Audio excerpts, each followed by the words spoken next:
নমস্কাৰ। আজি আমি এটা দ্বিঘাত সমীকৰণ সমাধান কৰাৰ অন্য এটা পদ্ধতি বৰ্গ সম্পূৰণ বা কমপ্লিটিং দ্য স্কুৱেৰ মেথড আমি আজি আপোনালোকৰ আগত আগবঢ়াব বিচাৰিছোঁ।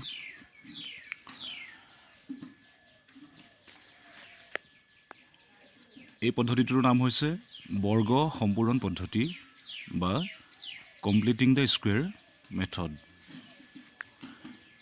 ইয়াৰ কাৰণে আমি এটা উদাহৰণ ল'ব লাগিব। এটা সমীকৰণ ধৰিব লাগিব twice x square minus 7x plus 3 is equal to 0। এই সমীকৰণটোৰে প্ৰথম আমি মূল দুটা কেনেধৰণৰ বাস্তৱ মূল আছেনে নাই, যিটো কালি আমি আলোচনা কৰিছোঁ, আমি প্ৰথম সেইটো নিৰ্ণয় কৰি ল'ব লাগিব। যিটো বি স্কুৱেৰ মাইনাছ 4ac, তাক ভেদ নিৰূপক বুলিও কোৱা হয়। সেই ভেদ নিৰূপকৰ সহায়ত আমি প্ৰথমে ইয়াত মূল আছেনে নাই বা কেনেধৰণৰ মূল আমি সেইটো নিৰ্ণয় কৰিব লাগিব। আমি সহগকেইটা কালি আলোচনা কৰাৰ দৰে এ এক্স স্কুৱেৰৰ লগত থকা সহগটোক এ বুলি কোৱা হয়। এ মান ইয়াত 2 আছে, বিৰ ভেলু ইয়াত মাইনাছ 7 আছে আৰু চিৰ ভেলু ইয়াত 3 আছে। এ বি চিৰ সহায়ত এতিয়া আমি ভেদ নিৰূপক বি স্কুৱেৰ মাইনাছ 4ac নিৰ্ণয় কৰিম। বি স্কুৱেৰ মাইনাছ 4ac নিৰ্ণয় কৰিম। বি স্কুৱেৰ মাইনাছ 4ac নিৰ্ণয় কৰিলে আমি ভেলু মানকেইটা ইয়াত বহুৱাই দিলে পাম। বিৰ মান আছিলে minus 7 square minus 4 into a value আছিলে 2, বিৰ ভেলু চিৰ ভেলু আছিলে 3। মাইনাছ 7ক স্কুৱেৰ কৰিলে 49 মাইনাছ 24 ইজ ইকুৱেল টু 25। যিহেতু এটা পজিটিভ নাম্বাৰ, ধনাত্মক সংখ্যা, গতিকে ইয়াৰ বাস্তৱ মূল আছে আৰু আমি ইয়াক সমাধান কৰিব পৰা যাব। গতিকে এতিয়া এইবাৰ আমি কমপ্লিটিং দ্য স্কুৱেৰ মেথড বা বৰ্গ সম্পূৰণ পদ্ধতি ব্যৱহাৰ কৰি এই সমীকৰণটোক 2x square minus 7x plus 3 is equal to 0 সমীকৰণটোক আমি সমাধান কৰিবলৈ চেষ্টা কৰিম। বৰ্গ সম্পূৰণ পদ্ধতিৰে সমাধান কৰিবলৈ যাওঁতে প্ৰথমে আমি মন কৰিব লাগিব আমাৰ যিটো সমীকৰণ দিয়া আছে, সমীকৰণৰ প্ৰথম পদটো, ফাৰ্ষ্ট টাৰ্মটো আমি লক্ষ্য কৰিব লাগিব। 2x স্কুৱেৰ যদি এটা সম্পূৰ্ণ বৰ্গ ৰাশি হয়, বৰ্গ সংখ্যা হয়, ইয়াৰ যিটো সহগ আছে, সহগটো যদি বৰ্গ সংখ্যা হয়, তেতিয়াহ'লে আমাৰ অলপ সহজ হয় কৰিবলৈ।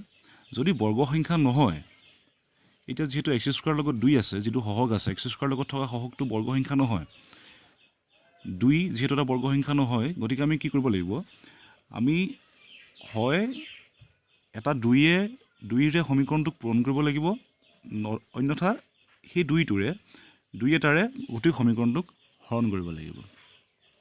আকৌ এবাৰ কৈছোঁ, এক্স স্কুৱেৰৰ লগত থকা যিটো আমাৰ সহগ, যদি বৰ্গ সংখ্যা হয় তেতিয়া আমাৰ সহজ হয় কৰিবলৈ। যদি বৰ্গ সংখ্যা নহয়, তেতিয়াহ'লে আমি বৰ্গ সংখ্যা কৰি ল'ব লাগিব বা সেই সংখ্যাটোৰে গোটেই সমীকৰণটোকে হৰণ কৰিব লাগিব বা সেই একেই সংখ্যাটোৰে গোটেই সমীকৰণটোৰ লগতে পূৰণ কৰিব লাগিব। যিকোনো এটা কৰিলেও হ'ব, পূৰণ কৰিলেও হ'ব, হৰণ কৰিলেও হ'ব। ধৰি লওক আমি হৰণ কৰি লওঁ। যিহেতু এক্স স্কুৱেৰ সহগ 2 আছে, গতিকে 2 সংখ্যাটোৰে আমি সমীকৰণটোক হৰণ কৰি দিলোঁ। হৰণ কৰি দিয়াৰ লগে লগে ইয়াক 2 হৰণ কৰিলে 1 থাকিলে, এক্স স্কুৱেৰ থাকিলে, মাইনাছ 7ক 2 হৰণ কৰিলোঁ, 7/2 হ'ব, এক্স প্লাছ 3ক 2 হৰণ কৰিলে 3/2 ইজ ইকুৱেল টু 0। প্ৰথম ষ্টেপটো আমাৰ সেইটো হ'ব যে যদি বৰ্গ সংখ্যা নহয়, তেতিয়াহ'লে সেই সংখ্যাটোৰে পূৰণ কৰি দিব লাগিব গোটেই সমীকৰণটোকে বা সেই সংখ্যাটোৰে গোটেই সমীকৰণটোকে হৰণ কৰি দিব লাগিব। এতিয়া আমি হৰণ কৰিলোঁ, পূৰণ কৰিলেও হ'ব। বা অন্য ধৰণেও কৰিব পাৰে, নিজস্ব ধৰণ থাকে কিছুমান অংক কৰাৰ। এক্স স্কুৱেৰ আমি এতিয়া এই সমীকৰণটোক আমি এ প্লাছ বি যিটো হোল স্কুৱেৰ সূত্ৰ আছিলে আমাৰ, সেই সূত্ৰটোত পেলাবলৈ যত্ন কৰিব লাগিব। এ প্লাছ বি বা এ মাইনাছ বি যিটো হোল স্কুৱেৰ সূত্ৰ আছিলে আমি তাত পেলাবলৈ যত্ন কৰিব লাগিব। এতিয়া প্ৰথমটোৰ পৰা মই এ উলিয়াবলৈ চেষ্টা কৰিছোঁ। এ স্কুৱেৰ, ইয়াত এ মান এক্স ওলাইছে, মাইনাছ 2 ইনটু আমাৰ ফৰ্মুলাটো আছিলে a square a minus b whole square সূত্ৰটো আছিলে a square minus twice a b plus b square. গতিকে আমি প্ৰথমৰ এটো ইয়াত নিৰ্ণয় কৰিলোঁ, a square minus 2 into a value আমাৰ এক্স আছে যিহেতু আমি ইয়াত এৰ সলনি এক্স বহুৱালোঁ। এতিয়া বিৰ সলনি আমি, এইটো আমাৰ যথেষ্ট গুৰুত্বপূৰ্ণ, বিটো এতিয়া আমি এনেকুৱা এটা মান বহুৱাব লাগিব যিটো মান বহুৱালে আমাৰ এই আটাই তিনিওটা সংখ্যা পূৰণ কৰি আমি পূৰণফলটো 7/2x আমাৰ যিটো এইটো মাজৰ যিটো পদ সেই পদটো ওলাব লাগিব। গতিকে বি মানটো বহাওঁতে যথেষ্ট সাৱধান হ'ব লাগিব বা চিন্তা কৰি ল'ব লাগিব।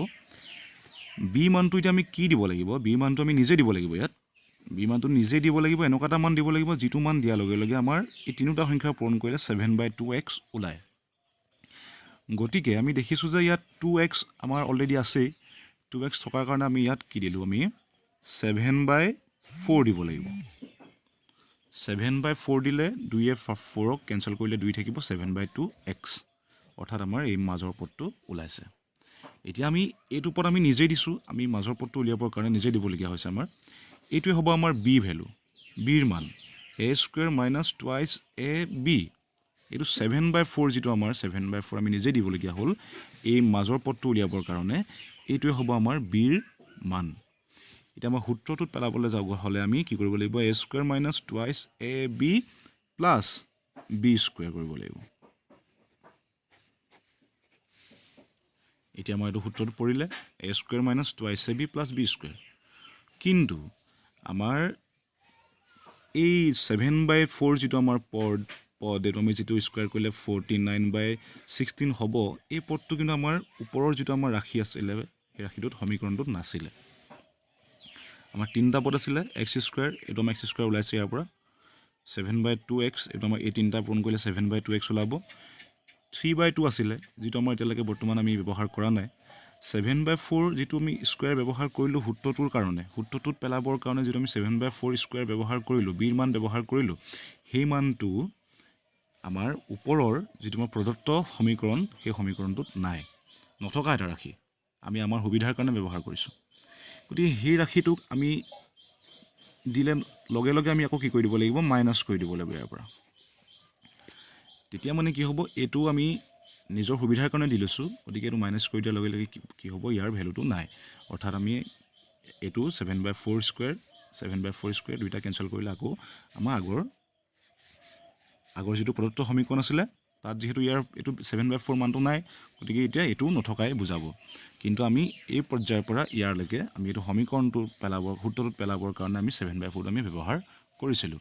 সেইকাৰণে আমি আকৌ 7/4টোক পুনৰ ইয়াৰ পৰা মাইনাছ কৰি দিলোঁ।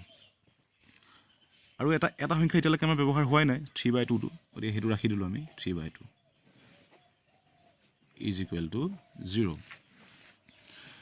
এই লাইনটো যথেষ্ট গুৰুত্বপূৰ্ণ, এই শাৰীটো বুজিব পাৰিলে আমি অংকটো বুজিবলৈ যথেষ্ট সুবিধা হ'ব। এক্স স্কুৱেৰ এইটোৰ পৰা এইটো পাইছোঁ, এই মাজৰ পদটোৰ পৰা আমি এই তিনিটা পূৰণ কৰিলে মাজৰ পদটো পাম। এই যিটো আমি বিটো আমি দিবলগীয়া হ'ল আমাৰ নিজৰ সূত্ৰটোত পেলাবৰ কাৰণে যিটো আমি বি দিবলগীয়া হ'ল, এই বিটো আমি ইয়াত যেতিয়া স্কুৱেৰ কৰিবলগীয়া হ'ল সূত্ৰটোত পেলাবৰ কাৰণে a square minus twice a b plus b square, সেইটো আমাৰ যিহেতু প্ৰদত্ত সমীকৰণটো নাছিলে সেইকাৰণে আমি লগে লগে সেইটোকে আকৌ এবাৰ কি কৰি দিবলগীয়া হ'ল? মাইনাছ কৰি, একে ৰাশিটোকে আকৌ এবাৰ মাইনাছ কৰি দিবলগীয়া হ'ল। প্লাছ আমাৰ যিটো 3/2টো আমাৰ এতিয়ালৈকে ব্যৱহাৰ হোৱা নাছিলে, আমি সেইটো ৰাখি দিলোঁ আকৌ। এতিয়া আমাৰ ইয়াৰ পৰা ইয়ালৈকে a square minus twice a b plus b square সূত্ৰটো পৰিছে। এতিয়া ইয়াৰ সলনি আমি কি লিখিব পাৰোঁ? A minus b whole square.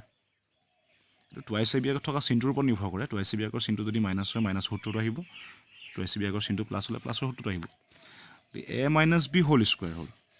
বাকী যি দুটা ৰাশি থাকি গ'ল ব্যৱহাৰ নোহোৱাকৈ, সূত্ৰটোৰ বাদ দি সূত্ৰটো ব্যৱহাৰ হোৱা পদকেইটাৰ বাদ দি বাকী যি দুটা পদ থাকি গ'ল সেই পদ দুটাক আমি সোঁপক্ষলৈ লৈ গ'লোঁ যিটো মাইনাছ আছিলে ইফালে নিলে প্লাছ হ'ব 7/4 স্কুৱেৰ এইটো যিহেতু প্লাছ আছিলে ইফালে নিলে মাইনাছ হ'ব 3/2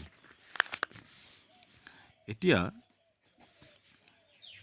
a আকৌ এবাৰ লিখিছোঁ a minus b whole square is equal to 7ক বৰ্গ কৰিলে 49 4ক বৰ্গ কৰিলে 16 minus 3/2 পিছৰ শাৰীটো x minus 7/4 স্কুৱেৰ লসাগু 16 আহিলে 2 আৰু 16 লসাগু 16 49 মাইনাছ 3 পূৰণ 8 24 এনেদৰে আগবাঢ়িলে 7/4 স্কুৱেৰ মাইনাছ 25/16 এতিয়া আমি যেহেতু ইয়াত স্কুৱেৰ আছে গতিকে আমি দুইফালে বৰ্গমূল ল'ব লাগিব স্কুৱেৰ ৰুট ল'ব লাগিব দুইফালে স্কুৱেৰ ৰুট ল'লে ইয়াৰ হ'ব x minus 7/4 স্কুৱেৰটো আঁতৰি যাব ইয়াত হ'ব 25/16 স্কুৱেৰ ৰুট ব্যৱহাৰ কৰিলে বৰ্গমূল চিন ব্যৱহাৰ কৰিলে আমি প্লাছ মাইনাছ দুইটা চিনে ব্যৱহাৰ কৰা হয় x minus 7/4 equal to plus minus 25 বৰ্গমূল 5 square root 16 square root 4 এতিয়া আমি যেহেতু x ৰ মানহে উলিয়াব লাগে আমাৰ গতিকে আমি x টো এফালে ৰাখি বাওঁপক্ষত ৰাখি যেটো -7/4 আছিলে আমি হেতুক সোঁপক্ষলৈ লৈ আহিলো যেহেতু এফালে মাইনাছত আছিলে গতিকে এফালে আনিলে +7/4 +-5/4 এতিয়া আমি যেটো প্লাস যেহেতু প্লাস মাইনাস দুটা চিন আছে আমি এবাৰ প্ৰথমে আমি লসাগু লৈ ল'ব পাৰো 4 দুইটাতে তলতে 4 আছে হৰ 4 আছে গতিকে লসাগু 4 আহিব ওপৰত 7 +-5 হিচাপে থাকিলে এতিয়া আমি কি কৰিব লাগিব এতিয়া আমি যেহেতু দুটা চিন আমাৰ ব্যৱহাৰ কৰি থকা হৈছে প্লাস মাইনাস গতিকে আমি দুইটা চিন বেলেগ কৰি পেলাব লাগিব এবাৰ আমি 7 +5/4 আৰু এবাৰ আমি 7 -5/4 7 +5/4 7 + 5 12 12/4 আৰু 7 - 5 2/4 12/4 মানে 3 হ'ব 4 বাৰ খন কৰিলে আৰু 2 এ 4 2/4 লঘিষ্ঠ আকাৰলৈ নিলে লোৱেষ্ট টাৰ্মলৈ নিলে 1/2 হ'ব এই দুটাই হৈছে আমাৰ নিৰ্ণয় সমাধান এই পদ্ধতিটোকে কোৱা হয় কমপ্লিটিং দ্য স্কুৱেৰ মেথড বা বৰ্গ সম্পূৰণ পদ্ধতি যেহেতু আমি ভিডিওটোত সকলো কথা বিতংভাৱে ক'বলৈ অসুবিধা হয় নিৰ্দিষ্ট খুব কম সময়ৰ ভিতৰত এটা ভিডিও বনাবলৈ চেষ্টা কৰি থকা হয় বেছি দীঘলীয়া হ'লে মানুহে আমনি পায় সেইকাৰণে যদি কিবা বিশেষ আহুৱা থাকি যায় তেতিয়াহ'লে পৰৱৰ্তী সময়ত আমি বেলেগ ধৰণে সেইবিলাক সমাধান কৰিবলৈ চেষ্টা কৰিম ধন্যবাদ